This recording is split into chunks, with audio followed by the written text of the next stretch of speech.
Pronto. Agora, a pergunta... Eu vou fazer uma pergunta mais simples. Qual é a pergunta mais simples que eu vou fazer?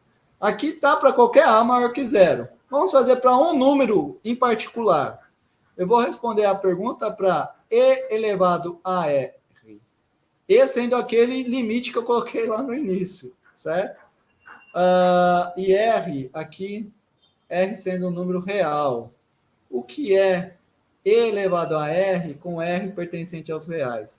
É isso que nós vamos responder agora. Nós vamos responder essa pergunta agora. Então, pensa comigo. Eu já sei, já sabemos definir pelas contas que eu fiz antes. E elevado a Q com Q sendo um número racional. Agora, eu vou querer definir E elevado a R com um número real. Olha qual que vai ser a sacada. Eu não vou, infelizmente, não vou ter tempo de demonstrar, mas tem um teorema muito importante que ele vai falar assim, ó. Existe uma função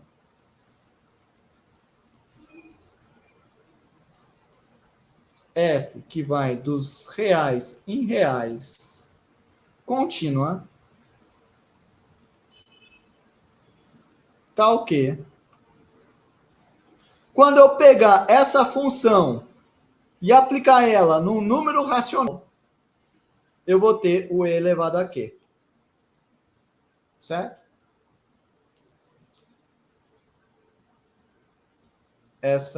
Existe essa função contínua. Tá bom? E por causa da existência dessa função, nós vamos denotar o seguinte. Denote E elevado a x como sendo essa f de x. Então, de novo, é aquela coisa de matemática que eu falei para vocês, vocês têm que se acostumar. Existe alguém. Quem é esse alguém? Não sei, só sei que existe. Existe uma função que é contínua. De modo que ela aplicada em cada número racional coincide com o e elevado a q. Tá bom? Bom, mas aí você fala, poxa, professor, mas eu queria calcular quem é o e elevado a x. Será que eu não consigo calcular? Tem uma ideia para eu calcular quem é esse e elevado a x? Tem uma ideia sim. Qual é a ideia? Você pode fazer o seguinte, ó. Dado qualquer x pertencente aos reais, tá maluco. Dado qualquer x pertencente aos reais, nós sabemos, eu fiz isso, chamei a atenção disso na aula passada, que existe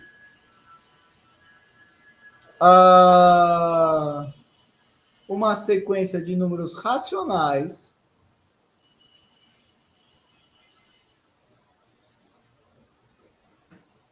tal que o limite dessa sequência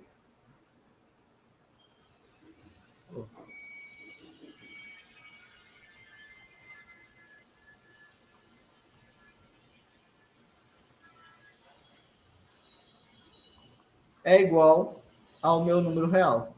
Eu fiz isso na aula passada. Na verdade, eu contei para vocês que existia essa sequência. Por causa da existência dessa sequência, eu posso fazer o seguinte. E eu sei que a minha função EAX é contínua, certo?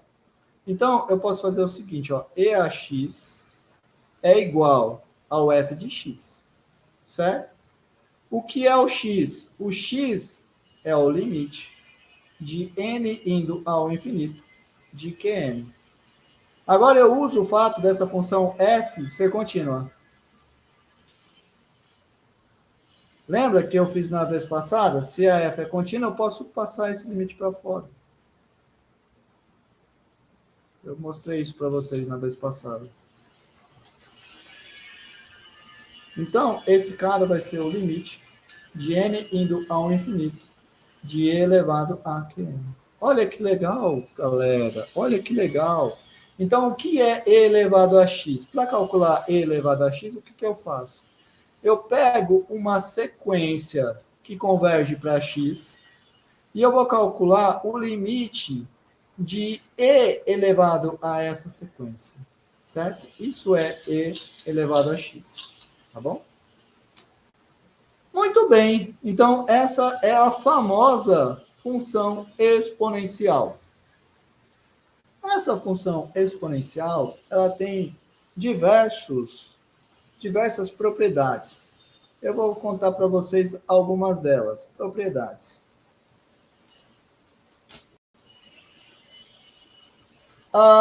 Todas essas propriedades, elas saem da onde? Das propriedades que você sabe de exponencial elevado a um número racional, com o fato da função ser contínua. Usando, por exemplo, que o limite da soma é a soma dos limites, o limite da multiplicação é a multiplicação dos limites.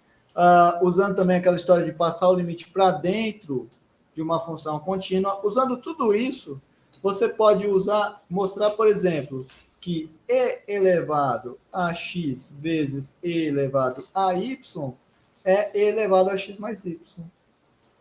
Você também pode mostrar que e elevado a x e depois pegar esse número e elevar ele a y, isso vai dar a mesma coisa que e elevado a x vezes y. Certo? Olha que interessante. Também segue do resultado da conservação do sinal, que foi um resultado que eu fiz para vocês, que se eu pegar x menor do que y, então eu vou ter que e elevado a x é menor do que e elevado a y, certo? Tenho todos esses resultados, não vou demonstrar eles, tá? Mas você tem esses resultados que são valiosos, certo? Essas três propriedades. Eu quero demonstrar uma outra propriedade que eu acho mais interessante. Na verdade, que ela é menos elementar, que é o seguinte. Primeiro, o limite de x indo ao infinito de e elevado a x é mais infinito. E a outra propriedade me diz que o limite de x indo a menos infinito da e elevado a x dá zero. Certo? Vamos demonstrar essas duas propriedades. Vou mostrar assim. A primeira. Como que eu faço a primeira? A primeira, eu vou usar coisas que eu já fiz, certo? Sempre a história agora é essa. Na verdade, a história do matemática é o seguinte. A gente tem um problema difícil. Aí a gente fala, poxa, eu não consigo resolver esse problema difícil. Mas se eu resolver esse problema mais fácil, eu consigo resolver esse problema mais difícil. Aí eu vou lá e ataco o problema mais fácil, certo? E eu vou até chegar num resultado muito fácil, certo? Essa é a vida do matemático. Aqui a gente está fazendo um caminho já lógico, que é, eu começo dos problemas mais fáceis e vou avançando. Aqui eu vou usar uma coisa que nós fizemos antes. O que nós vimos antes? Nós vimos que se eu tenho um número A que é maior do que zero, nós vimos que o limite de n indo ao infinito de a elevado a n é igual a mais infinito. Nós vimos isso, certo? Inclusive, o menino que foi tirar dúvida comigo perguntou por que dava essa demonstração. E eu recomendo vocês, quem não está entendendo, me procura, certo? E ele, se não mentiu, falou, professor, entendi bem agora. Então, de novo, pessoal, me procurem para vocês também entenderem bem. Certo, eu vou usar esse resultado. Como que eu vou fazer? Eu quero mostrar que o limite de e elevado a n é igual a mais infinito quando x vai para o infinito. Então, olha só, acima eu sei o limite de sequência. Agora eu quero o limite de função. Bom, o e é um número maior do que zero, certo? O e é um número maior do que zero. Como e é maior do que zero, por causa do resultado que nós vimos na aula passada,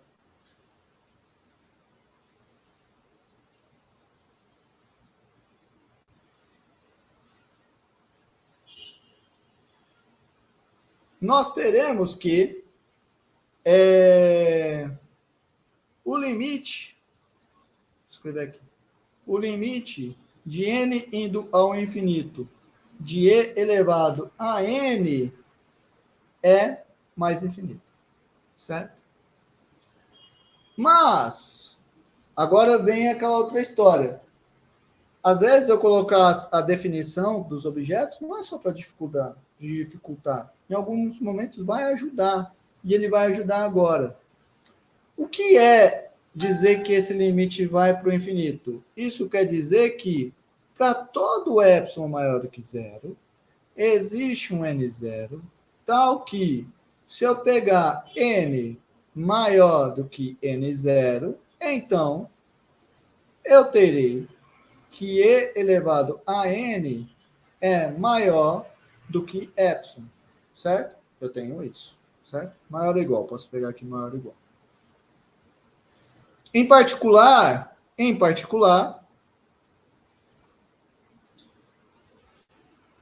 se vale para maior ou igual, vale para o próprio n0. E elevado a n0 é maior do que epsilon, concorda?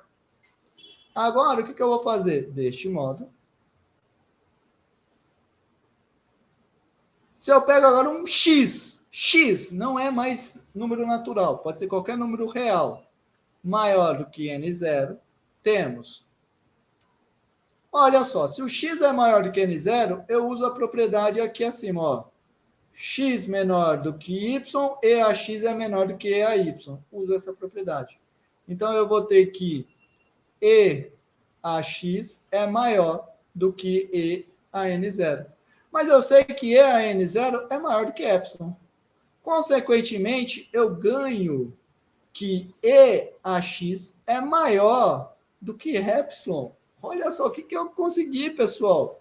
Para todo epsilon maior do que zero, eu encontrei um n0, de modo que se o x for maior do que esse n0, eu terei que e a x é maior do que epsilon. O que eu estou fazendo, então? Isto é, acabei de mostrar que o limite de x indo ao infinito da e a x está infinito. Olha que legal. Acabei de mostrar esse limite. Tá bom? Olha que interessante. Então está feito o item A. Agora eu vou fazer o item B. O item B, como que eu faço? O item B é só a manipulação. Só a manipulação. O item B eu faço simplesmente assim, ó. Limite de x indo a menos infinito de e elevado a x. O que eu vou fazer? Fazer uma mudança de variável. Por quê? Você olha aqui assim e fala, poxa, eu já sei o que acontece quando vai para mais infinito, mas eu não sei o que acontece quando vai para menos infinito. Então, eu vou fazer uma manipulação para ter mais infinito. Qual que é a manipulação que eu farei? Eu chamarei u de menos x, ou x de menos u. Observa, então, que se o x vai para menos infinito, o u irá para mais infinito, porque eu tenho menos com menos infinito, vai para mais infinito, certo? E esse cara vai estar elevado a x é menos u. Menos u. Aí você olha e fala, poxa, mas eu não quero isso, eu quero igual acima, eu quero e elevado a u. Ora, por que você não faz isso então? Ó? Esse cara é a mesma coisa do que 1 sobre e elevado a u. Olha que legal. Esse eu conheço. Você não conhece o limite desse? Esse eu conheço, ó. Tá aqui. Ele vai para o infinito. Certo? Aí eu uso aquele resultado que eu fiz para vocês.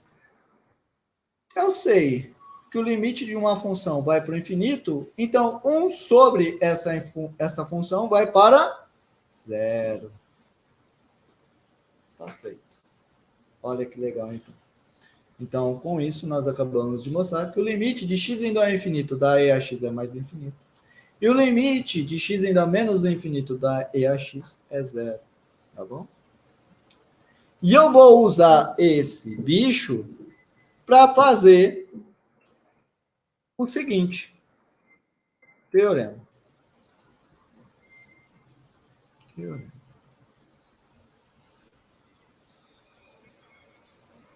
dado um t pertencente ao intervalo de 0 até mais infinito, vai existir um yt pertencente aos reais, tal que e elevado a yt é igual a t.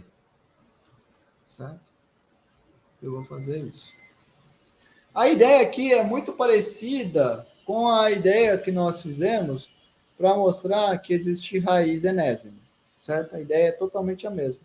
Só que eu vou usar os itens A e B do teorema acima. Tá bom? Como que eu vou fazer isso? Bom, demonstração. Pelo teorema acima, eu tenho um T fixo, certo? Tenho um T fixo. Pelo teorema acima, deixa eu só antes destacar o que eu sei desse T. Note que o que eu sei desse T é que ele é um número maior do que zero. E só. Tá bom? E só. Agora, pelo teorema acima, o que eu vou ter? Eu vou ter que o limite de y, vou chamar de... Bom, tá bom, vamos chamar de x. X indo ao infinito de e a x dá mais infinito. Então, em particular, eu vou conseguir um x2 tal que e a x2 é maior do que t. Ora, se vai para mais infinito, é lógico que vai ter alguém que vai ser maior do que t. Também, pelo teorema acima, o limite de x indo a menos infinito da e a x dá zero. Mas se dá zero, então, se o limite está indo para zero, em particular, vai existir um x1 tal que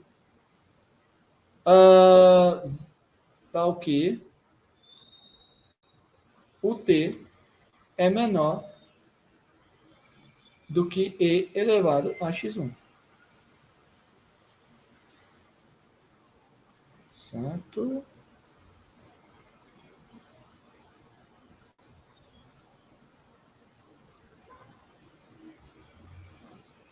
Não, ao contrário. Vai existir um x1, de modo que e elevado a x1 é menor do que t. Porque está indo para zero. Certo? Porque é aquela história do limite, né? Seria o módulo disso, menos zero, perde para qualquer epsilon. Aí, nesse caso, o epsilon está sendo t. Tá bom? Muito bem. Muito bem. Muito bem. Agora, eu vou usar essas duas coisas. Então, o que eu tenho? Vamos lá. Deste modo, a minha função f de x igual a e elevado a x é contínua no intervalo de x1 até x2. Eu tenho também que o e elevado a x1 é menor do que o t e o t é menor do que e elevado a x2. Agora, o que eu vou ter? Pelo teorema do valor intermediário, existirá um cara que eu vou chamar de yt, tal que t é igual a e elevado a yt. Olha que legal. Tá feito. Pelo teorema do valor intermediário. Tá bom? Muito bem. Então, olha só que legal. Eu tenho uma solução para essa equação. Certo? Então, vamos lembrar. Eu tenho uma solução para esta equação. Agora, eu vou dar um nome para esse cara. Notação. Acabou a demonstração, tá? Agora eu vou fazer uma consequência dessa demonstração. Notação. Esse valor YT é o que eu vou chamar de ln de t. Certo? Esse YT é o que eu chamarei de ln de t. Então, deste modo, o que é ln de t? ln de t é o número. Nós podemos até mostrar que esse número é único, já que a função exponencial é crescente. Então, vou colocar aqui, é o único número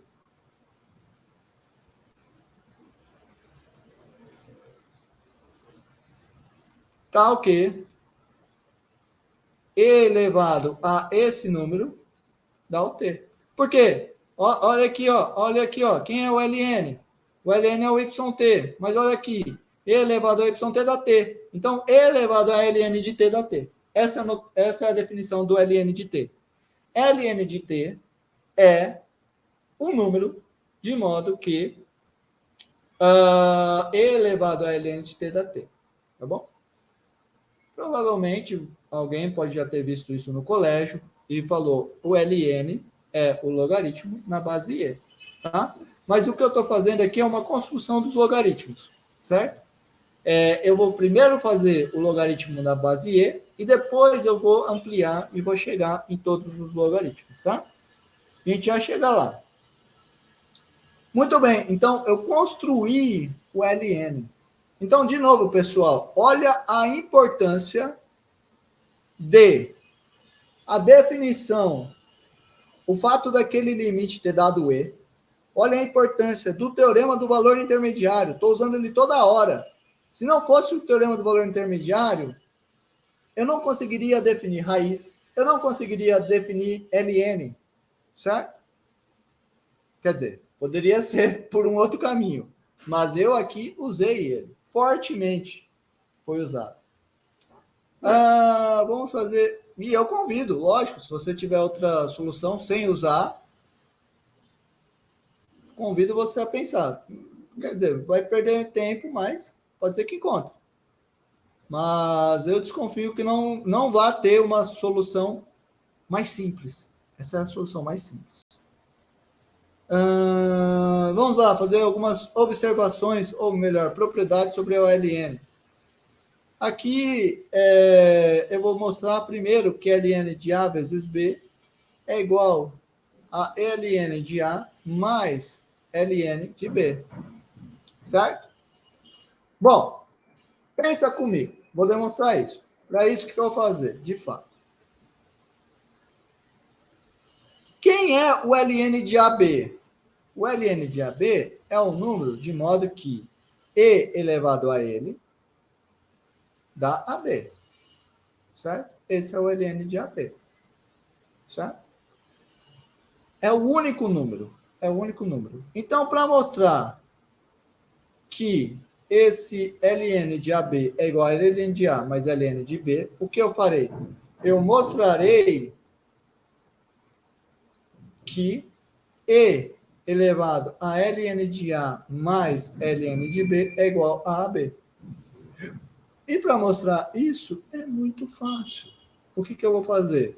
Simplesmente eu observo que esse cara aqui usa a propriedade de exponencial que eu conheço, ln de A vezes E elevado a ln de B. Agora, E elevado a ln de A é o próprio A. E elevado a ln de B é o próprio B. Então, isso vai ser A vezes B. Olha que legal! A vezes B. Então, que é, lembrando que isso aqui seria elevado ao ln de AB. Mas o ln de AB é o único número com essa propriedade. Logo, eu concluo que o ln de A mais o ln de B vai ser igual ao ln de A vezes B. Olha que interessante. Está feita a demonstração. Com essa história de pego um e recupero para o outro. Tá bom? Agora, vamos voltar àquela questão que eu tinha deixado para vocês. O que é 2 elevado a π? Né? que era 2 elevado a π. Eu perguntei para vocês, ninguém soube me responder. Agora vamos definir o que é 2 elevado a π. Definição. Se eu pegar A um número maior que zero, e A diferente de 1, aqui é só para não dar confusão, tá? Eu vou definir A elevado a x, aqui faltou colocar x, um número real, dados x pertencente aos reais, e A um número satisfazendo isso. Aí quem que eu vou definir como sendo A elevado a x? A elevado a x será E elevado a x ln de A. Essa vai ser a definição do A elevado a x, certo? Isso é A elevado a x. Então, por exemplo, que nem eu estava falando para vocês, o que é 2 elevado a π? 2 elevado a π. 2 elevado a π vai ser E elevado a π ln de 2. Mas é aquela velha história. Eu não sei calcular essas coisas, não sei dar um valor exato. Mesmo porque essa ideia de valor exato é uma ideia meio troncha, né?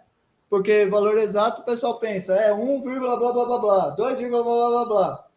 Mas pensa comigo, qualquer número que é uma coisa, vírgula, blá blá blá, é um número racional.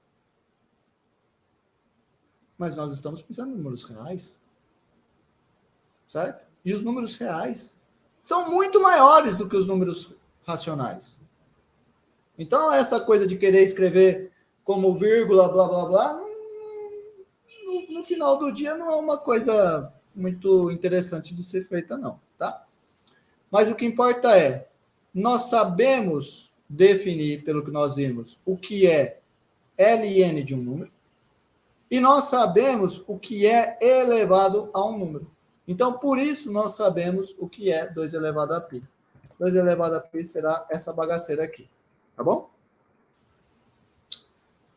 Muito bem. Muito bem. Então, para você definir ele, uma ideia seria, por exemplo, quem vai ser esse cara? Primeiro, eu calculo quem é o ln de 2. Primeiro, ln de 2 é o número tal que E elevado a ele dá 2. Nós sabemos que existe esse número. Sabemos quem é, mas sabemos que existe esse número. Aí agora eu sei quem é o ln de 2. Esse é um número real. Aí o que eu faço? Pego uma sequência de números racionais, cujo limite dessa sequência de números racionais vai para o ln de 2. Porque, que nem eu falei para vocês, para todo número real, existe uma sequência de racionais convergindo para ele. Pego uma sequência convergindo para ele. Aí quem que vai ser, então, 2 elevado a π? Vai ser o limite de E elevado a... Na verdade, a sequência vai convergir... Tem um π ali que eu tinha esquecido. A sequência eu vou pegar ela convergindo para π vezes isso. Aí esse cara vai ser elevado a o limite desse cara aqui. Certo? Dessa maneira eu defino o 2 elevado a π. Isso é 2 elevado a π. Muito bem, então eu tenho aqui as nossas funções logaritmo, exponencial definida para qualquer número, certo? O que mais que eu quero fazer? Ah, sim, uma pergunta interessante. Pergunta.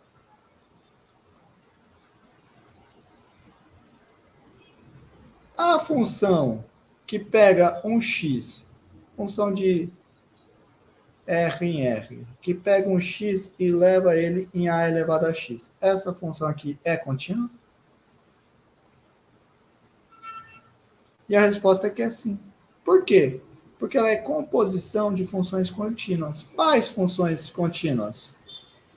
Vamos ver. Sim. Pois, se você pegar a função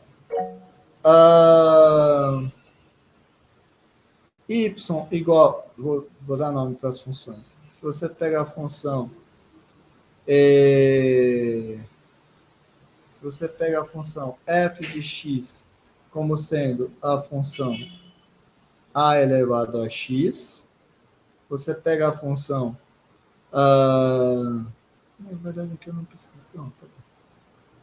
Precisava, não vou fazer isso não.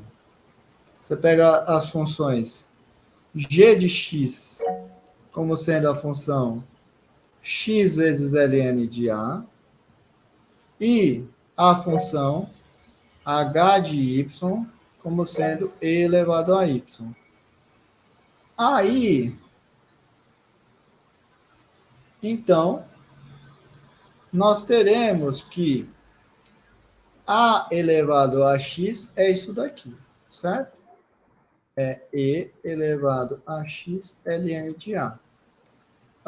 Esse cara, o que é e? É h. E elevado a alguma coisa é h. Então, esse cara vai ser h da x elevado a a. E esse cara, então, vai ser h de x ln de a é o g de x. Então, esse cara é a g composta, h composta g no x. Como essas duas funções são contínuas,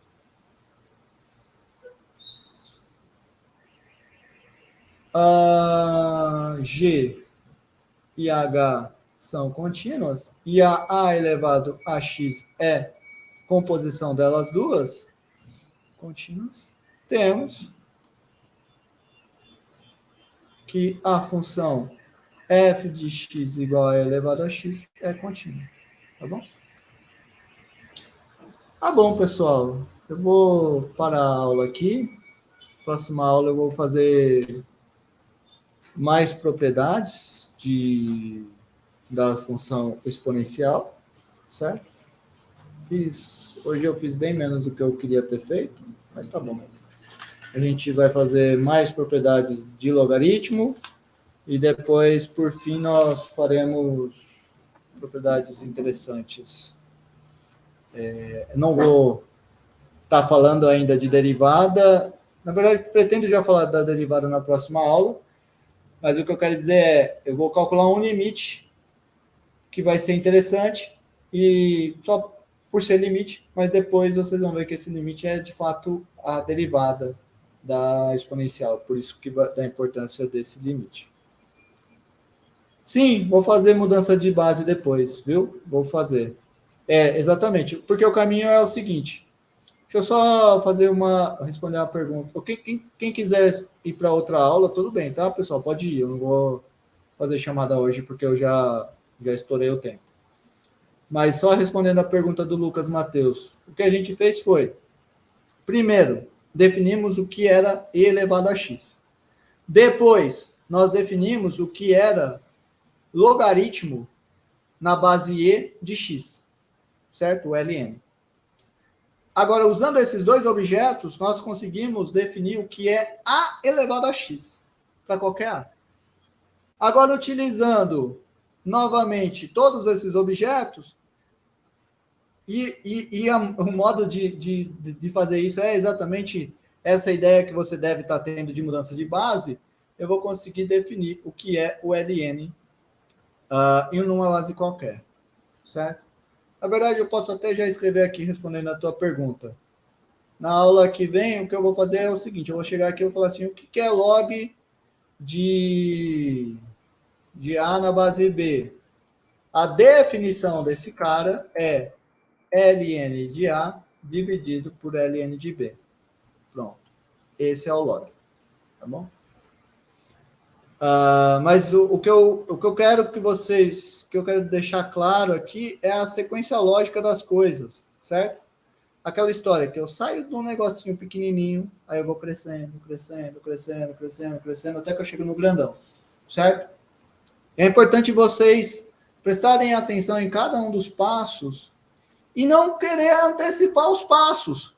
Porque se você ficar apenas pensando, ele está lá no pequenininho e eu quero pensar lá na frente, você não vai pegar o meio do caminho. E quando eu chegar lá na frente, provavelmente eu vou chegar lá na frente de uma maneira mais robusta do que você imaginava que eu ia chegar, e você não vai entender. Tá tá bom? Então, por isso é interessante pegar passo a passo das coisas. Joia?